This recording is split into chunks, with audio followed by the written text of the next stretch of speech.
दोस्तों आज हम लोग देखने जा रहे हैं कि सीबीएसई क्लास 12 यूपी बोर्ड के एग्ज़ाम में सीबीएसई बोर्ड के 12th के बोर्ड के एग्ज़ाम में वो कौन कौन सी इंपॉर्टेंट टॉपिक्स हैं जिससे आप सारे क्वेश्चंस पूछे जाते हैं। मैं एक एक करके सभी चैप्टर से सभी इंपॉर्टेंट पॉइंट्स को बताता जाऊंगा जिससे सीबीएसई बोर्ड के एग्ज़ाम में क्वेश्चन पूछे जाते हैं। बाकी टॉपिक्स से नहीं पूछे जाते। जो इंपॉर्टेंट टॉपिक्स हैं मैं वही सारे टॉपिक्स बताने जा रहा हूँ। तो पहले स्टार्ट करते हैं लोग सॉलिड स्टेट थे।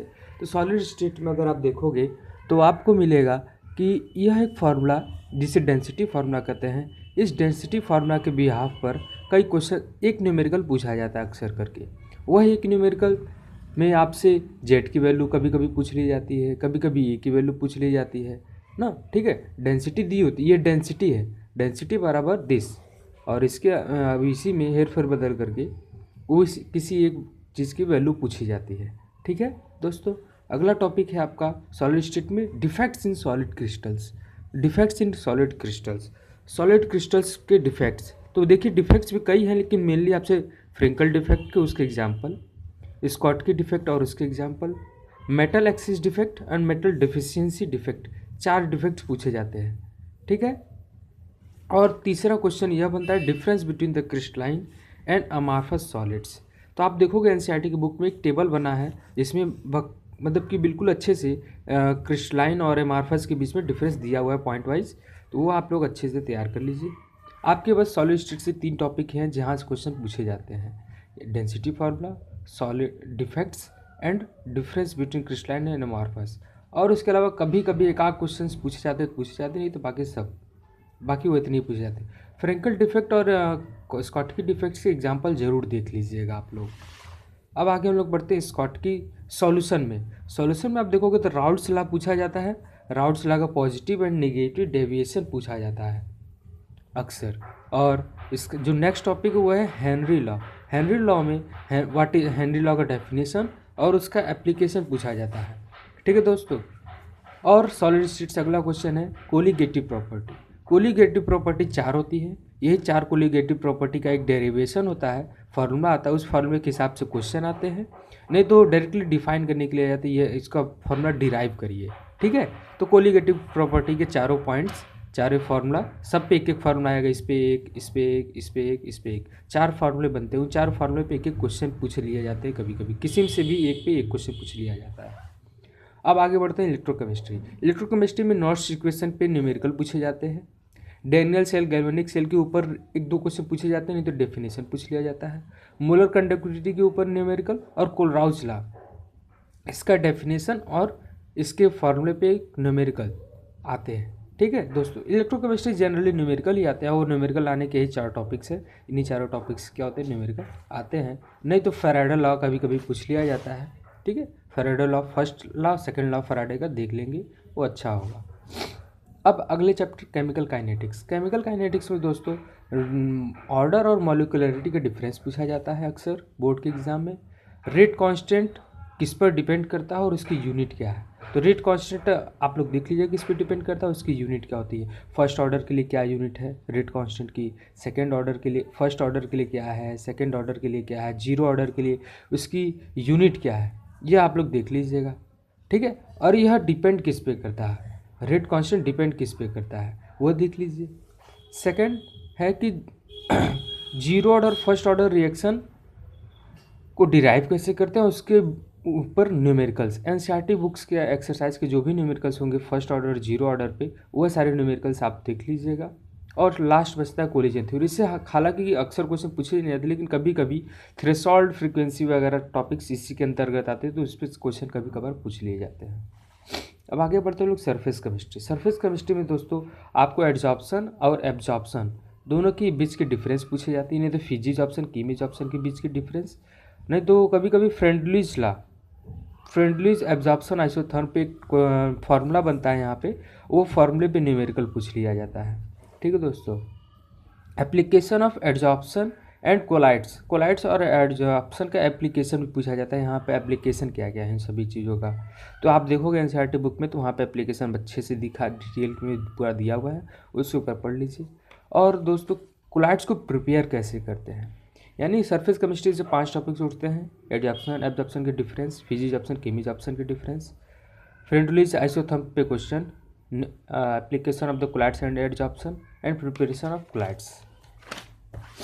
अब आगे बढ़ते हैं दोस्तों, नेक्स्ट चैप्टर हम लोग का है general principle of isolation. General principle of isolation में देखोगे अगर आप तो फ्रोथ फ्लोटेशन प्रोसेस अक्सर पूछा जाता है, जोन रिफाइनिंग कैसे करते हैं, सिल्वर, एल्युमिनियम, कॉपर, क्लोरीन जो कि ब्राइन से बनाया जाता है, तो ये इनका प्रोसेस कैसे आप प्रिपेयर करते हो, रस्ट रिडक्शन कराते हो, ऑक्सीडेशन कराते हो, कैसे कराते हो, वो सारी चीज़ें पूछी जाती हैं। अब एलिंगर डायग्राम आपने देखा होगा, तो एलिंगर डायग्राम पे ढेर सारे ऐसे लाइन क्रॉस ऐसे ग्राफ बना होता है, उस ग्राफ के बिहाफ पे आपसे क्वेश्चन पूछे जाते हैं। ठीक है दोस्तों, तो उस ग्राफ को जरूर देख लीजिएगा। Types of iron ore, iron ore देखोगे अगर आप तो कई आयरन ओर होते हैं, रॉट आयरन, पिग आयरन वगैरह वगैरह, तो उन आयरन ओर्स के ऊपर भी क्वेश्चन पूछ लिए जाते हैं। इस चैप्टर से बस 5 टॉपिक्स ही हैं जिनसे क्वेश्चन पूछे जाते हैं। Types of iron ores, Ellingham diagram and postulates, extraction ये, और जोन रिफाइनिंग और फ्रोथ फ्लोटेशंस, ऐसे क्वेश्चन पूछे जाते हैं। पी ब्लॉक का देखते हैं इंपॉर्टेंट पॉइंट्स क्या है। तो पी ब्लॉक में अगर आप देखोगे तो difference between the properties of the phosphorus and nitrogen, phosphorus और नाइट्रोजन के बीच में देखेंगे कुछ प्रॉपर्टीज डिफर करती हैं, हालांकि सेम होनी चाहिए क्योंकि सब एक ही ग्रुप के हैं, तो उनके डिफरेंस बिटवीन प्रॉपर्टी के डिफरेंस के बिहाफ पर क्वेश्चन पूछे जाते हैं। Compounds of xenon and there preparation, xenon के देखोगे आप कंपाउंड 6 कंपाउंड्स दिए हैं पीरियोडिक एनसीईआरटी की बुक में, वो उसके उसे प्रिपेयर कैसे करते हैं, उनका फार्मूला, स्ट्रक्चर वगैरह, ये सब क्वेश्चन पूछे जाते हैं। इंटर हैलोजन कंपाउंड्स के बारे में पूछा जाता है। और प्रॉपर्टीज बिटवीन ऑफ फ्लोरीन का देखेंगे तो क्लोरीन से प्रॉपर्टी डिफर करता है, ऑक्सीजन का प्रॉपर्टी सल्फर से डिफर करता है, तो इसके हिसाब से क्वेश्चन पूछा जाता है कि यहाँ ये प्रॉपर्टी क्यों डिफर करता है, कारण क्या है इसका।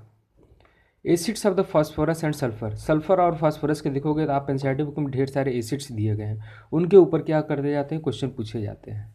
और दोस्तों पीरियोडिक पी ब्लॉक आप लोग जरूर उसके सारे इंटेक्स क्वेश्चन और एग्जाम्पल जरूर लगाइएगा आप लोग, क्योंकि उसके एग्जाम्पल और इंटेक्स क्वेश्चन बहुत ज़्यादा ही पूछे जाते हैं। और पी ब्लॉक में एक टॉपिक और बचता था, वह है कॉन्टैक्ट प्रोसेस, जिसमें हम लोग H2SO4 का प्रिपरेशन करते हैं, और हैबर प्रोसेस जिसमें हम लोग अमोनिया का प्रिपरेशन करते हैं। यह दोनों प्रोसेस और साथ ही साथ डेकन प्रोसेस जिसमें क्लोरीन का प्रिपरेशन करते हैं, यह तीनों प्रोसेस भी आप लोग जरूर देख लीजिएगा। D and F block element, अब देखिए D and F block elements बहुत ही बड़ा चैप्टर है वैसे, लेकिन आप जब एग्जाम के पॉइंट ऑफ व्यू से पढ़ोगे तो बहुत ही छोटा है। देखिए दोस्तों, inert pair effect, lanthanide and actinide contraction, तो देखिए इसमें आपको पहला टॉपिक क्या है, इनर्ट पेयर इफेक्ट पढ़ लीजिए, लेंथेनाइट और एक्टेनाइट कॉन्ट्रैक्शन पढ़ लीजिए। और दूसरा टॉपिक है डीडी ट्रांजिशन, एफएफ ट्रांजिशन क्या होता है, उसका एप्लीकेशन क्या है, ये सारी चीज़ें देख लीजिए। Question on the stability of the oxidation state of few elements, कुछ एलिमेंट्स होते हैं जिनका अलग अलग ऑक्सीडेशन स्टेट पे अलग अलग स्टेबिलिटी होती है। ठीक है दोस्तों, तो उस पर क्वेश्चन पूछे जाते हैं, जैसे कि Cu+1 ज़्यादा स्टेबल होता है, +2 नहीं स्टेबल होता, तो ऐसा क्यों होता है वगैरह वगैरह, उसी यहाँ पे क्वेश्चन पूछे जाते हैं। Reaction of the NCERT questions, अब देखिए एनसीईआरटी बुक पे देखोगे अगर आप चैप्टर में डी एंड एफ ब्लॉक में आपको ढेर सारे क्या मिलेंगे, रिएक्शंस मिलेंगे। ठीक है दोस्तों, देखेंगे ढेर सारे रिएक्शन लिखा होगा, उन सारे रिएक्शंस को अच्छे से देख लीजिएगा, अच्छे से याद कर लीजिएगा, वह रिएक्शंस ज़रूर पूछे जाते हैं। एक रिएक्शन हर साल आता है उन सभी रिएक्शंस में से, तो आप जब भी चैप्टर खोलोगे तो देखो ढेर सारे अलग अलग पेज पे 2 रिएक्शन, अगले पेज पे 3 रिएक्शन, ऐसे करके 10-12 रिएक्शंस दिए हुए हैं, 10-12 रिएक्शंस को आप लोग अच्छे से प्रिपेयर कर लीजिएगा। कोऑर्डिनेशन कंपाउंड में मेनली 2 से 3 क्वेश्चन पूछे जाते हैं, वह 3 क्वेश्चन जिसमें कि एक नॉमेनक्लेचर होता है, नॉमेनक्लेचर ऑफ द कंपाउंड, दूसरा होता है आइसोमेरिज्म पे, और तीसरा एप्लीकेशन ऑफ द CFT पे होता है। 3 क्वेश्चन ही पूछे जाते हैं। तो एप्लीकेशन ऑफ CFT में देखिए 3 चीज़ आती हैं, या तो कंपाउंड का हाइब्रिडाइजेशन बता दीजिए, उसकी मैग्नेटिक प्रॉपर्टी बता दीजिए, डाई मैग्नेटिक है कि पैरा मैग्नेटिक है, ये सारी चीज़ें पूछी जाती हैं। नहीं तो उस कंपाउंड जो कॉम्प्लेक्स आपको दिया गया उसकी ज्योमेट्री क्या है, यानी स्क्वायर प्लेनर है कि ट्राइगोनल है कि बाई पिरामिडल है कि स्क्वायर बाई पिरामिडल, ऐसे क्वेश्चंस पूछे जाते हैं। तो CFT के एप्लीकेशन पे आता हुआ ये चीज़, अगर आप CFT अच्छे से पढ़े हुए हो तीनों चीज़ों को अच्छे से बता दोगे। ठीक है दोस्तों, तो आपको इस चैप्टर में यानी 3 चीज़ें पढ़नी है, नॉमेनक्लेचर, आइसोमेरिज्म एंड CFT। ठीक है दोस्तों, आगे मैं एक बहुत ही इंपॉर्टेंट बात बताने जा रहा हूँ, ध्यान से सुनिए। आप लोग को नोट क्या है कि एनसीईआरटी के एग्जाम्पल और इंटेक्स क्वेश्चन जरूर लगाइएगा। और एक्सरसाइज की वह क्वेश्चन जो इन टॉपिक के बेसिस पर हो, जो मैंने टॉपिक बताए उसके बेसिस पे जो एनसीईआरटी के क्वेश्चंस उठेंगे उन सभी एक्सरसाइज के क्वेश्चंस को लगाइएगा, बाकी को छोड़ देंगे, कोई दिक्कत नहीं है। ठीक है दोस्तों, तो इधर अगर आप एक बार मेरे साथ फिर से देखना चाहते तो देखेंगे इधर ये 3 टॉपिक पढ़ने में आपको ज़्यादा से ज़्यादा 4 आवर्स लगेंगे, 4 आवर्स लगेंगे।